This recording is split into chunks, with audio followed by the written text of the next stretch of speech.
formaldehyde DP finishes. Impending OSHA regulations and several state regulations require that products manufactured with formaldehyde containing components be labeled with a warning label. Even though the use of formaldehyde will not be completely banned, compliance with the safety aspect requires a lot of effort and expense. For example, workplace monitoring and worker medical surveillance. Industry management would prefer to manufacture their products with formaldehyde rather than put up with the hassle of dealing with the regulations. Several countries such as Japan and Germany have even more stringent formaldehyde requirements than the USA. Because of this, there has been an continuous to be interest in continues to be interest in non-formaldehyde DP finishes. The section that follows describes two products that fit the description non-formaldehyde finishes. First, we will discuss dimethyl 4,5 dihydroxyethylene urea. Dimethyl dihydroxyethylene urea is the reaction product of dimethyl urea and glyoxal. The 4,5 ring hydroxyls are reactive with cellulose and form the same ether links as do the N-methylol groups. Even though the electronic configuration around the ring hydroxyl is the same as the pendant N-methylol. मैं ये जितने भी आपने वो finishing बताई है ना, जो ऊपर भी और अभी जो आप बताने लगे नॉन फॉर्मल, इनके रिएक्शन कॉटन के साथ, जैसे ये यहाँ पर लिखा भी हुआ है ना कि ये reactive with cellulose and form the same ether linkage as do the N-methylol group. तो ये वाले जो सिंपल से एक एक लाइन के मतलब रिएक्शन है, कोई बहुत ज्यादा लंबे चौड़े रिएक्शन नहीं है, तो ये भी कॉटन के साथ रिएक्शन। ये तो आपने इनके मैन्युफैक्चरिंग वाले रिएक्शन बताया ना, तो जो कॉटन मैन्युफैक्चरिंग हो गई, अब ये जो प्रोडक्ट है रेडी टू यूज प्रोडक्ट, इसके साथ आगे कॉटन कैसे रिएक्ट करती है, वो रिएक्शन जो है ना वो आपने इंक्लूड करने हैं।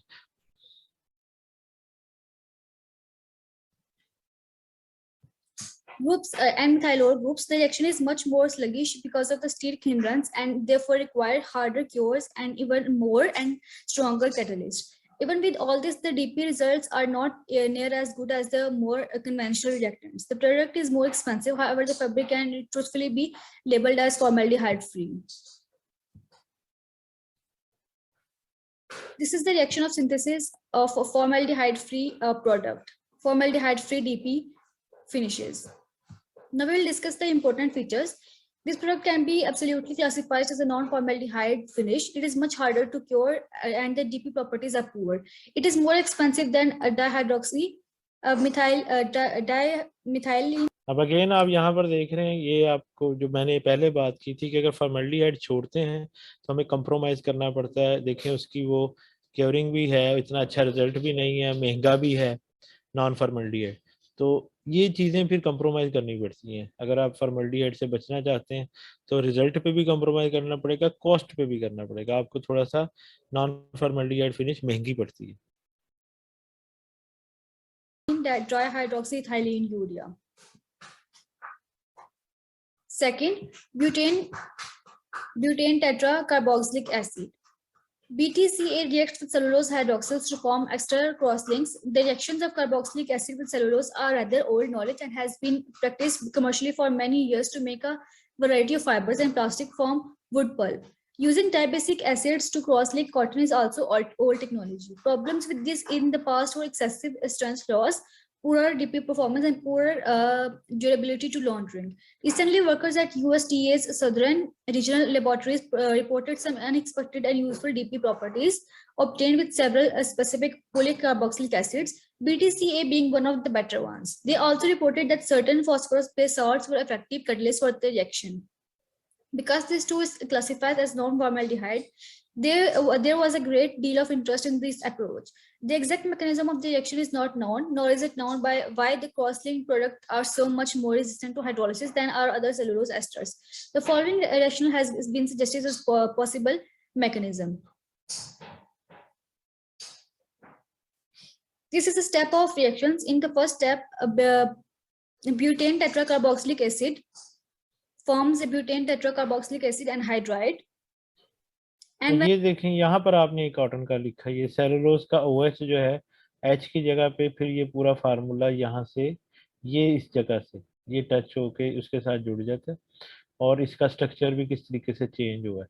ये वाले रिएक्शन जो है ना, ये मैं सॉरी OCl इधर लगा हुआ, सॉरी ये जो है इधर भी लगा, इधर भी, दोनों जगह पे आप देख सकते हैं। ये सेलुलोज है, सेलुलोज का O, H इसका हट गया, इधर से भी लग गया, इधर से भी लग गया। ये मतलब रिएक्शन है जो मैं कह रहा था कि इसका आप जितने भी बाकी रीजन है सबके सेलुलोज के साथ के कैसे कौन सी चीज किसके साथ जुड़ रही है, तो सेलुलोज का ओ और आगे फिर वो स्ट्रक्चर ही होगा, मतलब इतने मुश्किल रिएक्शन नहीं है। When the cellulose reacts with dianhydride, it forms another product linked with dianhydride. It forms cellulose dianhydride. तब ये अलग प्रोडक्ट की उसकी मैन्युफैक्चरिंग का रिएक्शन नहीं है, ये मतलब आपको ये क्लियर करना चाहता हूँ कि ये कॉटन के साथ इस तरह बाकियों के भी होंगे।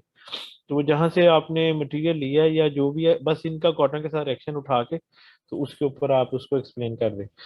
अगर इसका मैकेनिज्म मिल जाए ऑर्गेनिक केमिस्ट्री के पॉइंट ऑफ व्यू से, तो मैकेनिज्म फिर उसके हिसाब से मैकेनिज्म भी जरूर करें और मैकेनिज्म एक्सप्लेन करेंगे कैसे कौन सी चीज किसके ऊपर गई। स्टीरिक हिंड्रेंस जो इन्होंने लिखा है कि वो आती है, वो कहाँ से आती है, कौन से बल्कि ग्रुप हैं जो प्रॉब्लम करते हैं। Now we will discuss the catalyst used in non-formaldehyde DP finishes. First of all, sodium hypophosphate.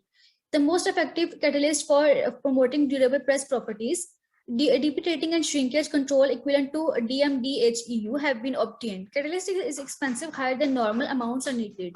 The hypophosphate is a reducing agent. This is beneficial for maintaining white fabrics. However, it discolors certain dyes, especially sulfurs. Second, sodium phosphate. Not as effective in promoting DP ratings, requires high temperature cure, much less expensive than a hypophosphite, discolors whites at high temperatures and does not affect dye shade. Now we will discuss reactive silicones. Elastomeric, amino-functional and epoxy functional silicones will have a modest boost to DP performance. The elastomeric silicones add resiliency to the fabric, improving wrinkle recovery. The amino and epoxy functional improve fiber and yarn slippage, reducing the transmission of the wrinkle force to the fiber. Also, wrinkles will fall out easier. These products are often included with conventional resins to boost performance.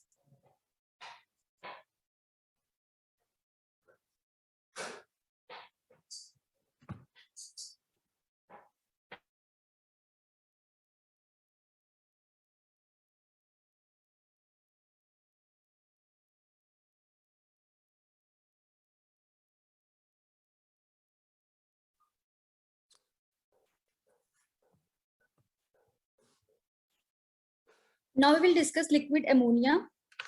Ammonia is a liquid at minus 18 degrees centigrade. It will cause cellulosic fibers to swell and bring about some of the changes associated with mercerizing. As a fabric treatment, it will remove stresses and strains and stabilize the fabric. When done properly, cotton fabrics will have somewhat improved DP ratings and improved residual shrinkage.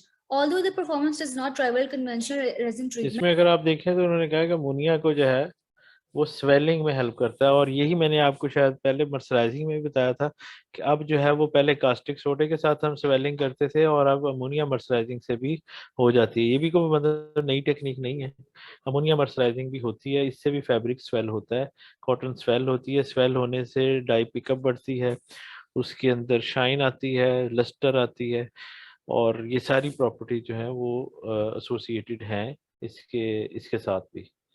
तो ammonia मर्सराइजिंग और caustic सोडे के साथ, दोनों के साथ हम कर सकते हैं। यहाँ पर भी जो है अमोनिया का रोल जो है वो उन्होंने इस पॉइंट ऑफ व्यू से भी थोड़ा सा बताया है। A process using anhydrous liquid ammonia has been commercialized for stabilizing denim fabrics. Smooth drying ratings and reduced residual shrinkage were improved without losses in strength and abrasion resistance. The improvement was not to the level one would expect of durable press, but enough to warrant the expense. A variation of this process has also been seen commercial usage. Cotton shirting fabric was passed through the liquid ammonia process and then topped the low level of DMDHEU. The DP performance was higher than if the resin had been used alone. The losses in strength and abrasion were minimized by the low level resin treatment.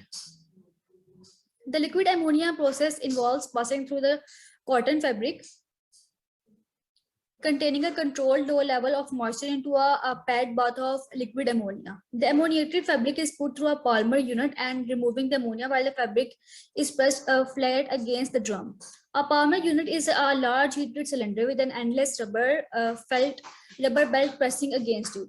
Now we will discuss drying and curing. Drying is defined as a step where the liquid portion of the solution is evaporated from the fabric. While the concept of drying is simple, in practice it can be source of unsuspected problem. For drying to take place, the liquid must be converted to vapor and the vapor must be moved away from the surface. The amount of liquid water that evaporates from a given source largely depends on the relative humidity of the air and the volume of air passing over it. Air with low relative humidity has a greater capacity for water vapor than air with a high relative humidity. When the relative humidity nears the saturation value, liquid water is in equilibrium with water vapor and so evaporation is slowed. The absolute amount of water vapor in a volume of air is a function of temperature. For example, at any given relative humidity, the actual amount of water vapor is much greater at high temperatures than at low temperatures. The rate at which water evaporates from fabric depends on the temperature of the fabric and the volume of the air that passes through it. Evaporation of water occurs separately at its boiling point. When wet fabric is heated with hot air, the temperature of the fabric will not rise above water's boiling point until all the liquid water is gone. This is true regardless of the fabric's heat source. As water evaporates, the fabric is cooled by evaporative cooling. Some people lose sight of this fact and hold the misconception that wet fabric will be as hot as the air temperature. Some of the factors affecting drying rate are air temperature, relative humidity of drying air, and volume of air passing over fabric, which is called airflow. Now we will discuss migration. Chemicals dissolved or suspended in water will move to the point where liquid is converted to vapor. Liquid held in the capillaries is responsible for the phenomenon called migration. If a fabric is heated from one side, the dissolved or suspended chemicals will concentrate at the side at that side. The movement will continue until the moisture level in the fabric is reduced below the required to sustain the filled capillaries. For cellulosic fabrics, this level is about 30 to 40%. To prevent migration, dryers must be designed to evenly remove water from both sides of the fabric. Once the level of moisture is below a critical point, the source of heat becomes less critical. Now we will discuss controlling formaldehyde exposure. First of all, atmospheric formaldehyde control process.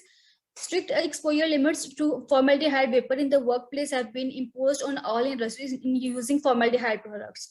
OSHA has lowered worker exposure to airborne formaldehyde to 0.7 ppm over an 8-hour time-weighted period.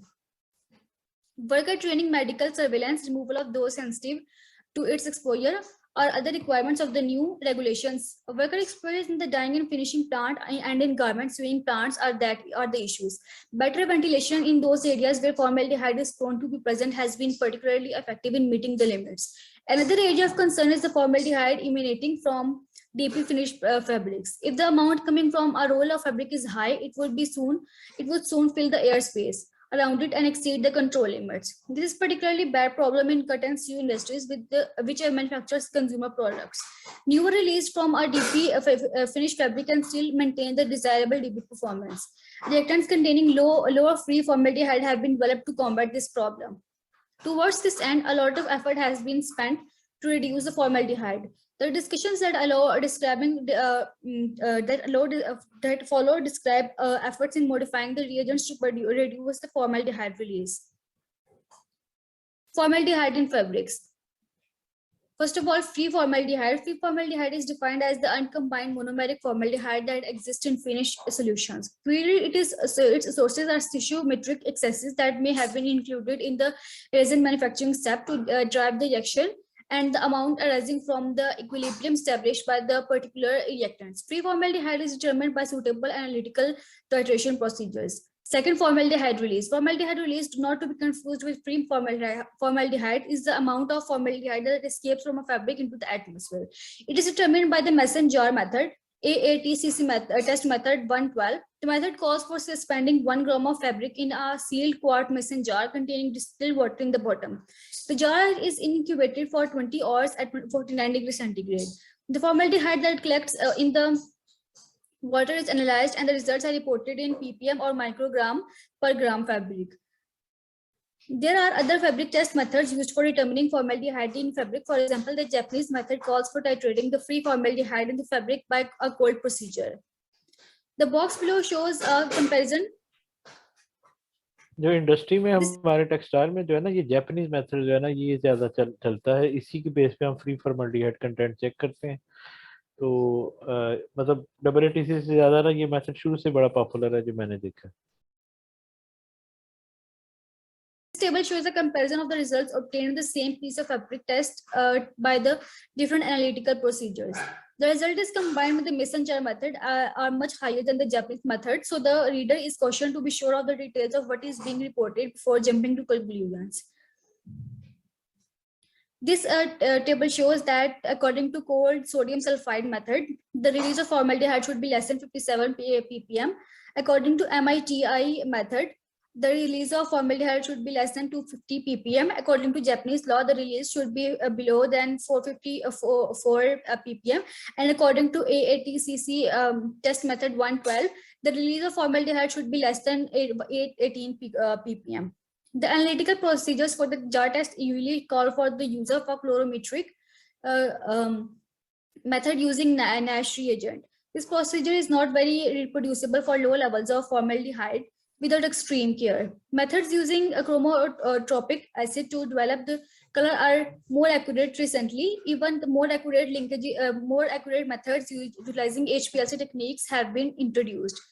Now we will discuss linkages responsible for formaldehyde release. There are three major types of formaldehyde linkages that are responsible for released formaldehyde. The most liable linkage is cellulose hemiformal. Cellulose readily picks up formaldehyde from the linkage responsible for formaldehyde release का मतलब ये है कि जब आप formaldehyde base raisin कपड़े पे लगा दिया, एक तो ये फ्री फॉर्मल्डिहाइड है जो आपके कपड़े पे वैसे लगा हुआ है, लेकिन वो अनरिएक्टेड है, वो आपके केमिकल में था। एक तो उसकी है फ्री फॉर्मल्डिहाइड। दूसरा फॉर्मल्डिहाइड रिलीज का मतलब ये कि रिएक्शन हो गया, कॉटन के साथ क्रॉस लिंक हो गया, लेकिन कौन कौन से केमिकल हैं जो कोई क्रॉस लिंक करने के बावजूद भी उनमें से फॉर्मल्डिहाइड रिलीज हो सकता है, या वो बता रहे हैं। and gives a positive reading by the jar test. Free formaldehyde in solutions and formaldehyde made available from the N-methylol equilibrium are also sources. A second linkage that can be a source of gaseous formaldehyde is uncured resin or pendant N-methylol groups. These linkages are rather liable and easily revert back to the starting material. It is difficult to cure 100% of the resin that is applied and make sure there are no pendant N-methylol groups left. Therefore, all fabrics will have some, and the amount will depend on how well the fabric was cured. The third source of release for formaldehyde is the crosslink itself. The finish will decompose under the jar test conditions and liberate CH2O.